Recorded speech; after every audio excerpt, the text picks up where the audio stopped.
بسم اللہ الرحمن الرحیم الحمد للہ رب العالمین والصلاة والسلام علی اشرف الانبیاء والمرسلین اما بعد فاستعیذ باللہ من الشیطان الرجیم بسم اللہ الرحمن الرحیم السلام علیکم ورحمۃ اللہ وبرکاتہ۔ عزیز طلبہ کرام، امید کرتا ہوں آپ خیر سے ہوں گے۔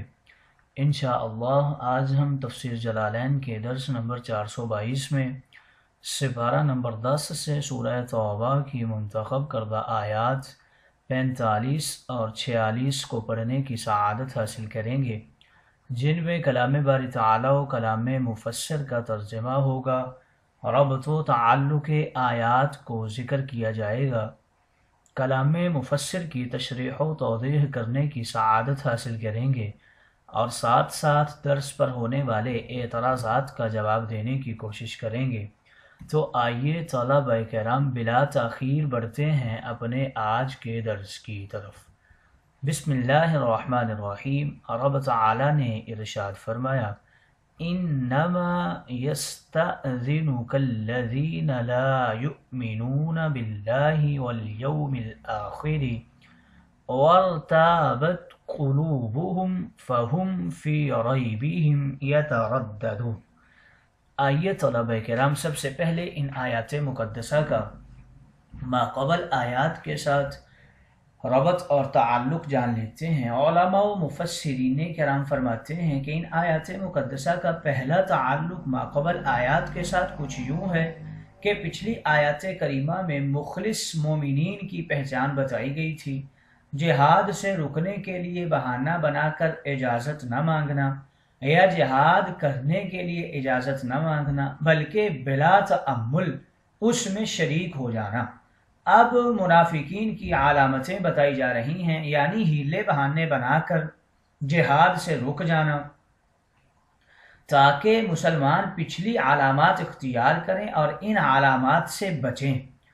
دوسرا تعلق کچھ یوں ذکر کرتے ہیں کہ پچھلی آیات میں اپنے حبیب سے رب تعالیٰ نے فرمایا کہ آپ نے منافقوں کو رسوا کیوں نہیں کیا، انہیں غزوہ تبوک سے رک جانے کی اجازت کیوں دے دی۔ اب رب تعالیٰ خود انہیں رسوا فرما رہا ہے کہ اے مسلمانوں، تم کو ہم بتاتے ہیں جس میں یہ علامت ہو وہ پکا منافق ہے، اگرچہ وہ کلمہ پڑھتا ہو، روزے رکھتا ہو۔ گویا پچھلی آیت جمال محبوب کی تھی، یہ آیت جلال رب غیور کی ہے۔ تیسرا تعلق کچھ یوں ذکر کرتے ہیں کہ پچھلی آیت کے آخر میں ارشاد ہوا، اللہ رب العزت متقی پرہیزگاروں کو جانتا ہے۔ اب ارشاد ہے کہ ہم ان غداروں کو بھی جانتے ہیں جو وقت پر آپ کو دھوکہ دینے کی کوشش کرتے ہیں۔ گویا رحمت والے علم کے بعد غضب والے علم کا ذکر ہے۔ چوتھا تعلق پچھلی آیات کے ساتھ کچھ یوں ذکر کرتے ہیں کہ پچھلی آیات میں جہاد سے رکنے کے متعلق اجازت لینے کا ذکر تھا، اب ارشاد ہے کہ دھوکہ دینے کے لیے اجازت لینا منافقت ہے۔ دھوکہ دہی کی علامت یہ ہے کہ پہلے سے تیاری جہاد نہ کرنا، بر وقت اجازت حاصل کرنے کے لیے کہہ دینا کہ چونکہ میں تیاری نہیں کر سکا اس لیے مجھے معافی دے دی جائے۔ آئیے طلبہ کرام ربط و تعلق آیات کے بعد بڑھتے ہیں شان نزول کی طرف۔ حضرت عبداللہ ابن عباس رضی اللہ تعالی عنہما آپ فرماتے ہیں کہ رسول اللہ نے غزوہ تبوک کا بہت پہلے اعلان فرما دیا تھا، مخلصین مومنین تو اس کی تیاری میں مصروف ہو گئے اور وقت پر روانہ ہو گئے، مگر مدینہ منورہ کے 39 کلمہ گو منافقین نے کوئی تیاری ہی نہیں کی اور وقت پر مختلف قسم کے بہانے بنانے لگے۔ ان میں سے ایک بہانہ یہ بھی تھا کہ اتنے دراز سفر کی کوئی تیاری نہیں کر سکے، اس لیے روانگی سے معذور ہیں، ہمیں رہ جانے کی اجازت دے دی جائے۔ ان کے متعلق یہ آیات کریمہ نازل ہوئی تھی۔ بہرحال یہ آیات ان کو رسوا کرنے کے لیے ہیں۔ آئیے طلبہ کرام ربط و تعلق آیات اور شان نزول کے بعد بڑھتے ہیں آج کے درس کے ترجمہ کی طرف۔ بسم اللہ الرحمن الرحیم۔ رب تعالی نے ارشاد فرمایا انما یستأذنک الذین لا یؤمنون باللہ والیوم الآخر وارتابت قلوبهم فهم فی ریبہم یترددون۔ یہاں سے ذکر کر رہے ہیں ایسی عدم شرکت کی درخواست تو صرف وہی لوگ کرتے ہیں جو اللہ پر اور یوم آخرت پر ایمان نہیں رکھتے اور ان کے قلوب دین کے معاملہ میں شک میں مبتلا ہیں اور وہ اپنے شک ہی میں حیران ہو رہے ہیں۔ اگر ان کا واقعی آپ کے ساتھ نکلنے کا جہاد کرنے کا ارادہ ہوتا تو وہ اس کے لیے آپ کے ساتھ نکلنے کے آلات اور زاد راہ کے ذریعے کچھ تو تیاری کرتے، وَلَٰكِن كَرِهَ اللَّهُ بِعَاثَهُمْ، لیکن اللہ تعالیٰ کو جہاد کے لیے ان کا اٹھنا پسند ہی نہیں تھا، یعنی اللہ رب العزت ہی ان کا جہاد کے لیے نکلنا نہیں چاہتا، اس لیے اللہ نے انہیں سست کر دیا اور کہہ دیا گیا کہ بیٹھنے والوں یعنی مریضوں اور عورتوں اور بچوں کے ساتھ بیٹھے رہو، یعنی اللہ تعالیٰ نے یہ ان کے لیے مقدر کر دیا۔ آئیے طلب کرام ترجمہ کے بعد بڑھتے ہیں آج کے درس کی تشریح و توضیح کی طرف۔ یہاں پہ ذکر کر رہے ہیں منافقین کی علامات کو۔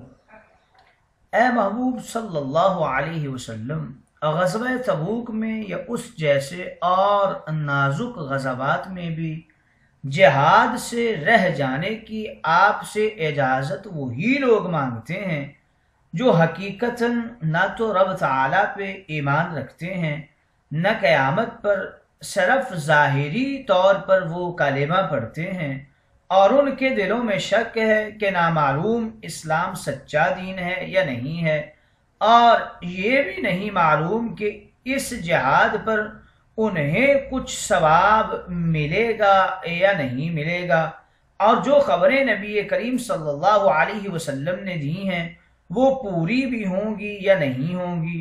وہ انہی وسوسوں میں حیران، پریشان اور ڈاماڈول رہتے ہیں کہ اس آیت میں اللہ رب العزت نے وَلَوْ أَرَادُوا الْخُرُوجَ لَأَعَدُّوا لَهُمْ منافقوں کا حال بیان کیا ہے کہ ان لوگوں کا ارادہ اس لڑائی میں شریک ہونے کا پہلے ہی سے بالکل نہیں تھا۔ اگر ان کا ارادہ ہوتا تو وہ دیگر لوگوں کی طرح یہ بھی کچھ نہ کچھ تیاری کر لیتے۔ اس کے بعد فرمایا کہ اللہ تعالیٰ کو بھی ان کا شریک ہونا پسند نہیں تھا، اسی وجہ سے اللہ تعالیٰ نے ان کے اندر بزدلی اور سستی پیدا فرما دی۔ ان لوگوں کے جہاد میں شریک نہ ہونے میں بڑی مصلحت تھی، اس لیے کہ اگر یہ لوگ لڑائی کے اندر شریک ہو جاتے تو مدد کی بجائے فتنہ برپا کرتے، مسلمانوں کو خوف دلاتے، ایسی باتیں اور حرکتیں کرتے کہ مسلمانوں کے دل ٹوٹنے لگتے، ان میں بزدلی اور پست ہمتی پیدا ہوتی۔ اس لیے رب تعالیٰ نے پسند ہی نہیں فرمایا کہ یہ تمہارے ساتھ جہاد میں جائیں، اور ان سے کہہ دیا گیا کہ بیٹھے رہو بیٹھے رہنے والوں کے ساتھ، یعنی عورتوں اور بچوں اور مریضوں کے ساتھ، اور یہی اللہ تعالیٰ نے ان کے لیے مقدر کر دیا تھا۔ آئیے طلبہ کرام تشریح و توضیح کے بعد بڑھتے ہیں اغراض و فوائد کی طرف۔ لم يرد خروجهم کے حوالے سے بتا رہے ہیں کراہت انقباض النفس للعلم بنقصانہ کو کہتے ہیں، اور یہ حق تعالیٰ کے لیے محال ہے، لہٰذا کارہ اللہ میں کراہت کی نسبت اللہ تعالیٰ کی طرف کرنا یہ درست نہیں ہے۔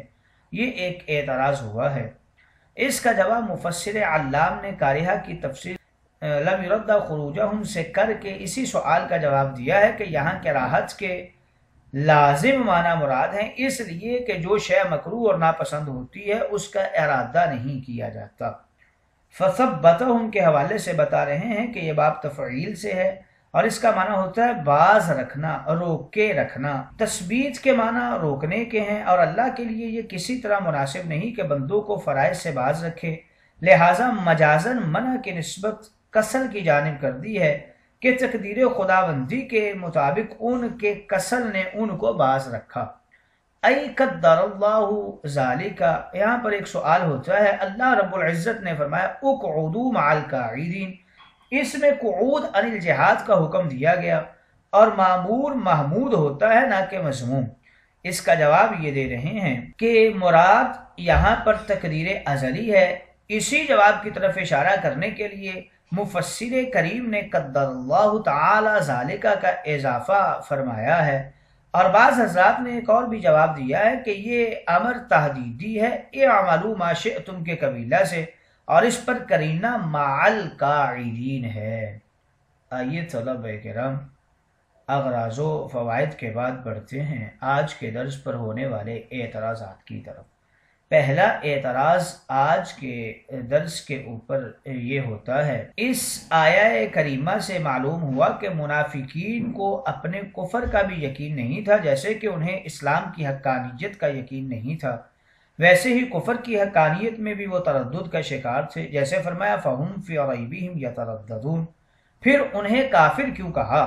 اس کا جواب یہ دیتے ہیں کہ منافقین قولاً مسلمان تھے، اس لیے ان پر جہاد نہیں ہوتا تھا، مگر وہ مذہباً کافر تھے، کیونکہ ایمان کے لیے اسلام کے ہر عقیدے کو حق جاننا ضروری ہے۔ دیکھ لیجئے آج بھی بہت سے اسلامی فرقے قومیت میں مسلمان مانے جاتے ہیں، مگر ملت اسلامیہ سے وہ بالکل خارج ہیں۔ دوسرا اعتراض آج کے درس کے اوپر یہ ہوتا ہے کہ اس آیہ کریمہ سے معلوم ہوا کہ رب تعالیٰ کے منافقین کا غزوہ تبوک میں جانا پسند ہی نہیں کیا۔ اس سے معلوم ہوا کہ ان کا رہ جانا پسند کیا تو چاہیے کہ وہ لوگ رہ جانے پر ثواب پاتے کہ انہوں نے تو رب تعالیٰ کا پسندیدہ کام کیا ہے۔ جواب اس کا یہ دیتے ہیں، ایک یہ کہ ثواب ملنا رب کے حکم کی اطاعت ہے، حکم اور ہے، رب کی پسند کچھ اور ہے، ارادہ کچھ اور ہے۔ اگرچہ ان منافقین کا جہاد میں جانا رب کو ناپسند تھا، مگر انہیں حکم جانے کا ہی تھا، اس کی اطاعت نہ کی، مجرم اسی لیے ٹھہرے۔ حضرت اسماعیل کا والد کے ہاتھوں ذبح ہونا رب کو ہرگز پسند نہیں تھا، مگر اس کا حکم حضرت خلیل کو دیا، جس کی انہوں نے اطاعت کی اور خلیل بن گئے۔ ایسے ہی اس کے برعکس دوسرا یہ ہے کہ رب تعالیٰ کو ان کا جہاد میں جانا اس لیے ناپسند تھا کہ وہ وہاں جا کر بھی فساد ہی پھیلاتے، جیسا کہ اگلی آیت میں ذکر کیا جائے گا۔ اس قسم کی پسند و ناپسند کا کچھ بھی وقعت نہیں ہوتی، حالانکہ حکم جانے کا تھا تو حکم کی تعمیل کرنی چاہیے تھی۔